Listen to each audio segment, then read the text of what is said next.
열왕기 상하 전체적으로는 다윗이 죽잖아요. 그리고 솔로몬의 시대, 새로운 시대죠. 새로운 시대가 열리죠. 그래서 처음에는 굉장히 휘황찬란한 영광을 나타내 줍니다. 그래서 영광으로 시작되죠. 성전 건축을 통하여서 하나님의 영광이 드러나는 그 시작이 나중에는 배교로 끝납니다.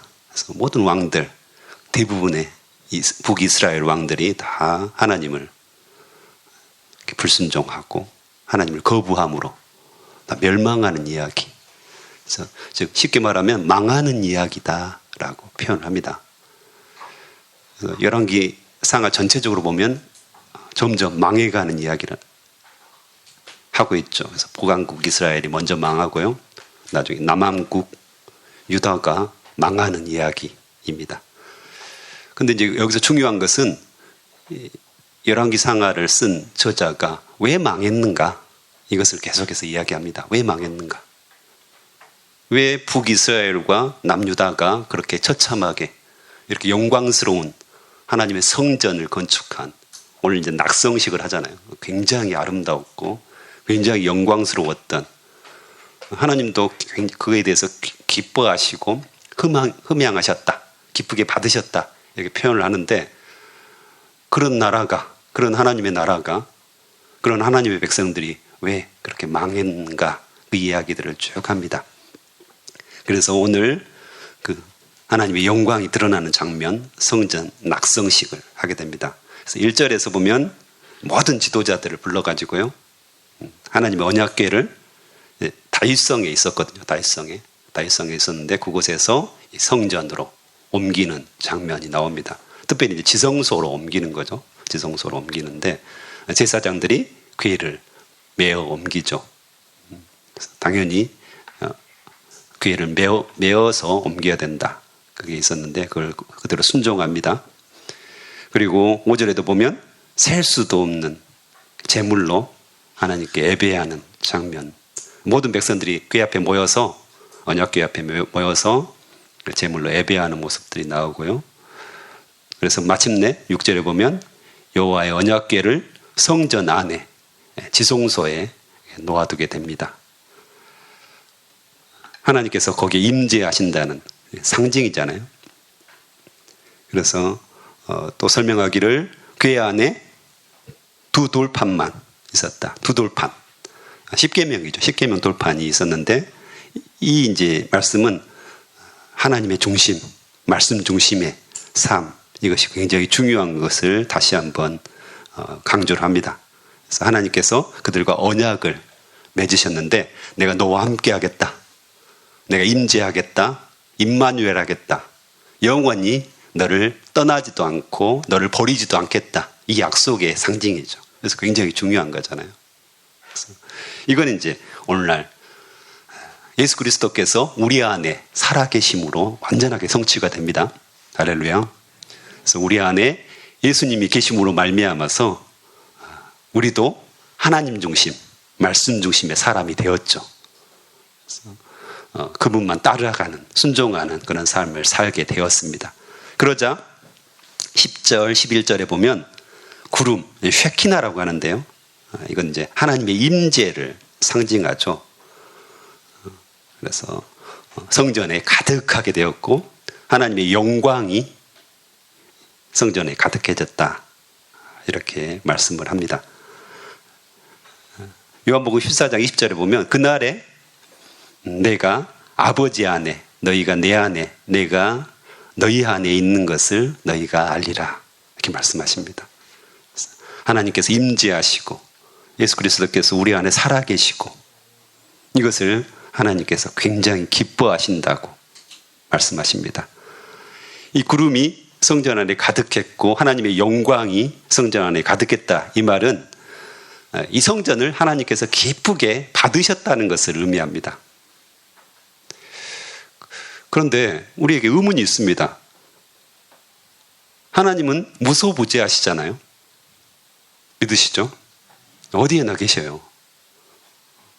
하늘에도 계시고 땅에도 계시고 우리 마음속에도 계시고, 그런데 이 성전, 이 좁은 성전이잖아요. 지성소.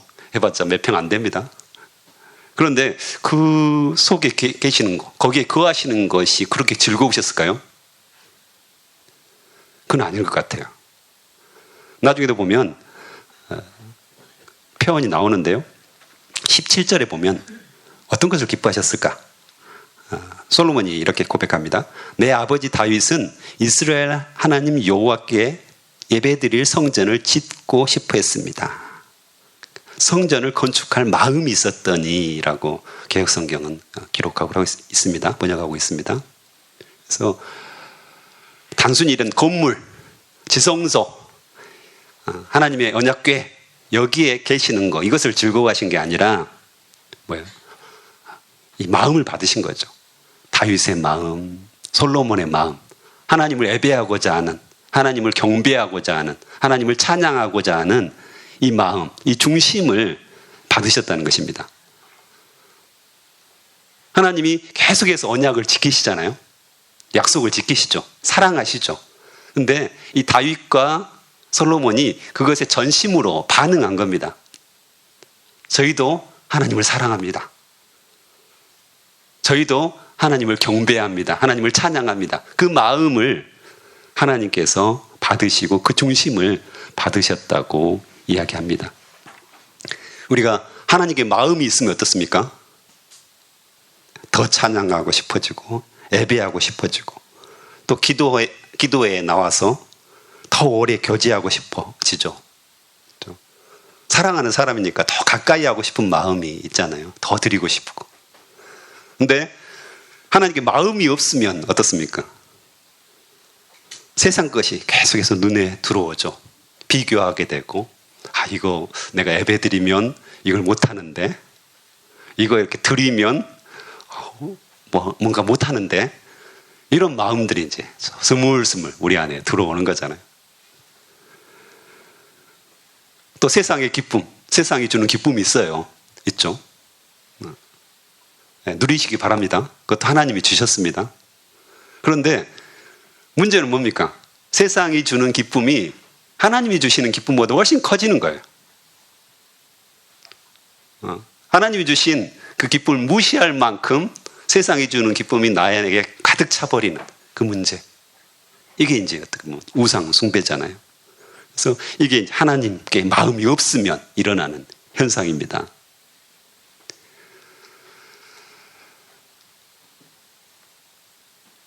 제가 데이트를 할 때 장거리 연애를 했습니다. 아내가 이제 필리핀으로 선교사를 먼저 갔고요. 저는 이제 CC 간사훈련을 받는 동안에 거의 1년 정도 장거리 연애를 했는데요.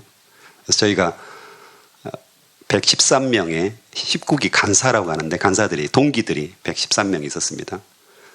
마지막 훈련으로 감사하게도 필리핀으로 비전 트립을 떠나게 됐습니다. 한 달 동안. 할렐루야. 1년간 못 봤습니다. 1년간 못 보고 굉장히 그리웠었는데 1년간 못 보고 그렇게 있다가 한 달 동안 가게 됐는데 뭘 줄까? 내가 너무 사랑하잖아요. 그래서 뭘 이렇게 선물로 줄까 하다가 백송이 장미를 샀습니다. 비쌌습니다. 제가 후원받고 있는 입장에서 굉장히 비싸게, 통 크게. 그리고 이제 곧 결혼할 생각이었거든요. 그래서 훈련이 끝나면. 그래서 이제 샀는데, 제가 뭣도 모르고 산 겁니다. 왜냐하면 이 공항에서 또 필리핀으로 이동하는데 굉장히 힘들었습니다. 왜냐하면 이 농수산물 같은 경우는 검역을 다 해야 됩니다. 검역을 해야 되니까 시간이 오래 걸리더라고요. 다른 사람들 다 기다리게 한 거죠. 그런데 제 마음에 미안한 마음이 있었을까요? 다른 사람들에게? 없었습니다. 네. 오직 이 장미를 아내에게, 딴에 될 사람에게 전해줄 그 생각뿐이었지, 다른 사람들이 더 기다려야 되고, 이 검역을 받아야 되는데, 또 이제 필리핀 가서도 검역을 또 받아야 돼요. 또 다른 사람들이 또 기다려야 되는 겁니다. 112병이 기다렸습니다. 저를 계속해서. 저 때문에. 그런데 저에게 미안한 마음이 털끝만치도 없었다는 사실을 알게 되었습니다. 오직 이 선물을 주기 위한 내 마음을 표현하기 위한 이 일념 때문에 다른 것은 전혀 눈에 들어오지 않았습니다. 그래서 드디어 필리핀 공항에서 제가 백석이 장미를 주었는데 네, 난리 났습니다. 필리핀 사람들이 난리 났는데 프로포즈의 개념이 있었으니까. 근데 그 후로 20년이 지났죠. 20년이 넘게 지났는데 요즘은 뭘 좀 안 해주나 요구하는 것이 많아졌습니다. 안 해주면 서운하고 그런 마음들이 있는 거죠. 주는 것이 굉장히 기쁜데 그것보다는 뭔가를 요구하고 뭔가를 좀 해줬으면 좋겠다. 안 해주면 삐지고 이런 모습이 저 안에 있는 것을 발견하게 됩니다. 우리의 모습, 하나님을 진짜 사랑하시잖아요. 찐 사랑하시잖아요. 찐 사랑하시는데 어떻습니까? 여러분들은 하나님께 뭔가를 요구하는 것보다 하나님께 뭔가를 드리고 찬양하고 경배하고 이것이 더 즐거우십니까? 이것이 더 기쁘십니까? 아니면 우리의 늘 기도 제목이 이거 달라 저거 달라 요청하는 기도만 있습니까? 때로는 우리의 기도 생활이 다 그럴 수는 없습니다. 인간이기 때문에 요청해야 되죠. 간구해야 되죠. 당연한 거고요. 그런데 하루쯤은 하나님을 온전히 찬양하는 기도, 하나님을 경배하는 기도, 하나님께 영광 돌리는 기도. 하나님은 이런 분이십니다. 하나님은 나에게 이런 분이십니다. 성경에 기록된 하나님이 아니라 나에게 바로 이런 분이십니다. 이 모든 것들을 열거하면서 나에게 행하셨던 일들, 나에게 약속하셨던 일들, 성취하셨던 일들을 하나하나 기록하면서 하나하나 떠올리면서 하나님께 찬양하며 기도하는 것은 어떨까요? 간구하는 기도 쏙 빼고 이것만 해도 충분히 우리의 기도 시간은 풍성해질 거라고 생각됩니다. 하나님을 찬양하고 하나님을 기뻐하고 내 안에 살아계셔서 임재하셔서 온갖 영광들을 나에게 부어주신 하나님을 완전하게 높이는 시간, 굉장히 의미가 있을 거라고 생각됩니다. 네. 그래서 구름이 성전에 가득했다. 그리고 나서 14절에 보면 솔로몬이 백성들을 축복하는 복의 근원이신 하나님을 통해서 백성들을 축복하는 장면들이 나옵니다. 그래서 복을 빌어준 거죠. 복을 빌어준 대로 하나님께서 응답하실 거라는 것을 솔로몬은 잘 알고 있었습니다. 그래서 모든 백성들을 대상으로 복을 빌어줬다라고 표현을 하는 거죠. 우리도 동일하게 이것이 가능합니다. 왜냐하면 이스라엘 백성들은 언약 백성이었습니다. 그래서 언약 백성인 이 솔로몬 왕이 자연스럽게 축복하고 복을 빌어주고 있는 겁니다. 우리도 동일하게 우리 자녀들을 늘 보는데요. 우리가 축복했으면 좋겠습니다. 자녀들을 볼 때마다 축복으로 기도해 줬으면 좋겠습니다. 우리 자녀들이 언약 백성이거든요. 하나님께 약속의 자녀들입니다.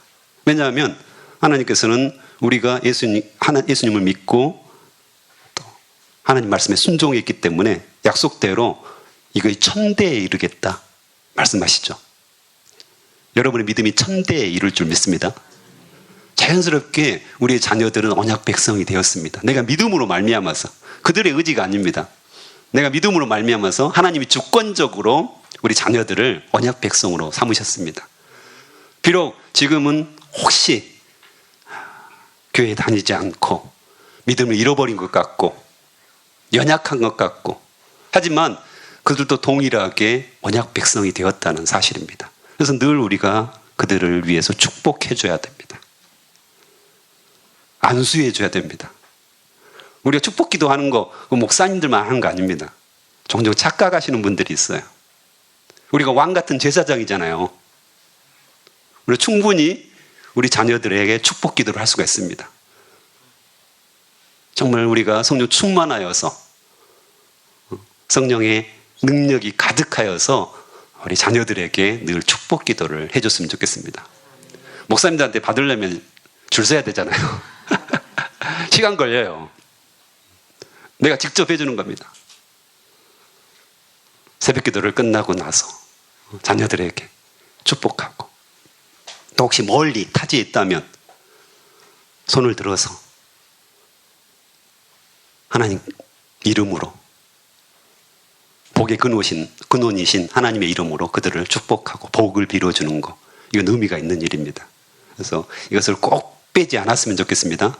물론 여러 가지 우리 자녀들이 잘 되도록 기도하는 것도 중요하지만 복을 선포하는, 하나님의 그 복이 우리 자녀들에게 임하기를 선포하는 그런 놀라운 역사들이 우리 안에 있었으면 좋겠습니다. 그러면 자녀들이 달라질 거라고 저는 확신합니다. 네. 그리고 그 후로는 솔로몬의 기도. 오늘은 이제 짧은 기도가 나오고요. 내일은 이제 솔로몬의 중보 기도에 대해서 나옵니다. 그래서 오늘 같은 경우를 보면 20절부터도 계속해서 약속, 언약, 약속, 이런 단어들이 굉장히 많이 나옵니다. 그래서 이 솔로몬의 기도는 언약과 약속에 근거한 기도인데요. 22절, 25절에 보면 기도를 하면서 솔로몬이 주로 계속해서 이야기하고 있는 핵심 주제가 뭐냐면, 하나님은 언약을 지키시는 분입니다. 약속을 지키시는 분입니다. 이스라엘 백성들을 사랑하셔서 언약을 지키시고 약속을 지키시는 하나님이십니다. 또한 다윗 왕, 자기 아버지죠, 다윗에게 하신 약속을 지키시는 하나님이십니다. 또 간구하기를 다른 약속들도 계속해서 지켜주십시오, 이렇게 이야기합니다. 그래서 우리가 하나님께서 25절에 보면 내가 복종하면 내 자손 중에서 이스라엘을 다스릴 사람이 내 집안에서 끊이지 않고 계속 나올 것이다. 영원한 왕권에 대한 약속이잖아요. 이것들을 지키시옵소서라고 계속 이야기합니다. 이건 뭘 말합니까? 하나님의 주권적인 통치입니다. 하나님께서 이 이스라엘 백성들을 통치하시고 온 세계를 통치하신다는 사실을 고백하는 것입니다. 이 약속은 어떻게 최종적으로 이루어지죠? 굉장히 중요하죠. 늘 강조를 하는데요. 예수 그리스도의 십자가, 예수 그리스도를 통해서 완전하게 성취가 되죠.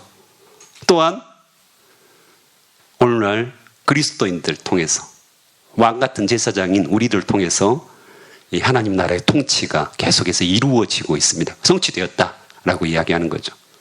그래서 언약, 약속은 이미 성취되었고요, 지금도 계속해서 우리를 통해서 성취되어 가고 있다는 것입니다. 그래서 제가 책 중에서, 신앙 선조 중에서 가장 좋아하는 책이 있는데요, 하나님이 다 하신다라는 책입니다. 송택은 목사님이 쓰신 건데, 하나님이 다 하신다, 여호수아서를 이렇게 강해 설교한 그런 책인데요. 거기에 보면 이제 하나님께서 이스라엘 백성들을 출애굽을 통해서 또 가나안 땅을 정복하는 그 모든 과정에 하나님께서 어떻게 다 하셨는가? 다 하셨어요. 백성들의 어떤 그런 불순종에도 불구하고 하나님께서 A부터 Z까지 완전하게 다 하시는 장면들이 나오죠. 백성들이 했던 일은 뭡니까? 그냥 말씀 따라서 순종하여서 따라갔던 그 이야기를 합니다. 그래서 하나님께서 주권적으로 모든 것을 역사하시고 백성들은 순종하며 따라간 이야기를 하거든요. 굉장히 중요한 의미가 있습니다. 그래서 우리가 때때로 우리가 뭔가를 하려고 할 때가 많습니다. 뭘 계획하고 고민하고 또 뭔가를 계획을 열심히 짜는 거죠. 머리를 쥐어 짜가지고 뭔가를 하려고 합니다. 필요하죠. 하나님께서 우리에게 지혜와 명철을 주셨으니까요. 근데 그 이전에 우선순위가 있습니다. 우선순위는 뭐냐면 하나님을 믿는 겁니다. 하나님께서 다 하실 것을 믿는 겁니다. 하나님께서 온전하게 이 모든 것들을 이루어 주셨음을 믿는 겁니다. 이미 결론이 난 거죠. 이미 결론이 난 싸움들을 우리는 싸우고 있는 겁니다. 하나님이 이기셨다, 하나님이 승리하셨다, 하나님이 다 하셨다. 우리가 막 뭔가를 열심히 해가지고 플러스 해가지고 우리가 열심히 하면 승리하고 우리가 게을러 가지고 아무것도 안 하면 패배하는 그런 싸움이 아닙니다. 신앙생활은 그런 게 아닙니다. 그래서 열심히 하는 게 아닙니다. 아시겠어요? 미묘한 차이잖아요. 미묘한 차이입니다. 이미 하나님께서 다 하셨는데 그 기쁨으로 우리가 그 일들을 담당하는 겁니다. 이를테면 쉽게 설명하면 전쟁에서 큰 전쟁 있잖아요. 나라와 나라가 전쟁을 하면 승패가 결정나잖아요. 거기서 이미 전쟁에서는 우리가 승리했다는 겁니다. 근데 전투가 남아있잖아요. 아직 옛날 같으면 빨치산이라든가 게릴라전들 아직은 소소한 전투가 남아있죠. 지역적으로 전체적인 전쟁은 완전하게 승리했고 끝났고 하나님이 다 이기셨는데 우리는 작은 전투들을 수행하고 있을 뿐입니다. 그 전투에 한번 졌다고 해서 대세가 뒤집어지는 거 아닙니다. 이미 이겼습니다. 이미 승리하셨습니다. 이미 다 하셨습니다. 우리는 순종하고 따라가고 하나님 말씀대로 이리 가라면 이리 가고 저리 가라면 저리 가고 멈추라면 멈추고 가라면 가고 찬양하라면 찬양하고 경배하라면 경배하고 기도하라면 기도하고 말씀 보라니까 말씀 보고 작은 일에 정말 작은 일들입니다. 이것에 우리가 순종하고 기뻐하고 하나님 사랑합니다. 누리고 이런 삶을 사는 거죠. 그래서 크리스천들에게 이 누림의 삶이 참 적다고 말합니다. 저도 이렇게 생각해 보면 누리지를 못합니다. 누리지 못해요. 하나님이 다 하셨다는 것을 인정하면 하나님이 주권적으로 모든 것을 역사하시고 있다고 믿으면 안심이 돼야 되는데 왜 이렇게 두렵고 왜 이렇게 근심이 많고 걱정이 많고 안 될까 봐 안 이루어질까 봐 노심초사하고 믿음 없는 모습이거든요. 그래서 하나님은 계속해서 보여주십니다. 내가 약속했고 언약했고 그것들을 지켜온 모든 기록들이 바로 이 성경에 들어있다. 너도 그렇게 할 거야. 이걸 보여주시는 거죠. 우리 안에 그런 믿음이 가득했으면 좋겠습니다. 우리에게 언약하신 거, 약속하신 거 하나님이 다 이미 하셨습니다. 우리는 순종하고 따라가는 그런 찬양하는, 경배하는 조금 전에 말씀과 비슷하잖아요. 그래서 오늘 새벽 기도는 간구 하루쯤 안 해도 됩니다. 오늘 새벽 기도쯤 하루쯤 하나님께 다 아셔요. 여러분들 필요를 너무 잘 아셔요. 그거 좀 내려놓고 하고 싶죠? 여기까지 올라오거든요. 오늘쯤은 말씀을 들으셨으니까 100% 하나님을 찬양하고 노래하고 경배하고 하나님 이러신 분입니다. 놀라우신 전능하신 무소부재하신 다 하시는 분이십니다. 하나님만 온전히 찬양하고 경배하는 그런 기도를 드렸으면 좋겠습니다. 함께 기도하시겠습니다.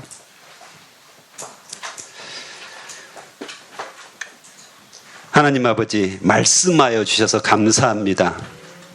하나님께서 약속하시고 언약을 우리에게 일방적으로 통보하시고 그 모든 것들을 다 지키시고 주님께서 신실하게 행하셨던 것들을 성경을 통해서 보게 하시니 감사합니다. 주님은 아버지 전능하신 분이시오. 우리 안에 살아계신 분이시오. 우리의 모든 인생을 책임지시는 분이시오. 다 하시는 분이시고 온전하게 영광을 받으시고 찬양을 받으시고 아버지 경배를 받으실 분이십니다.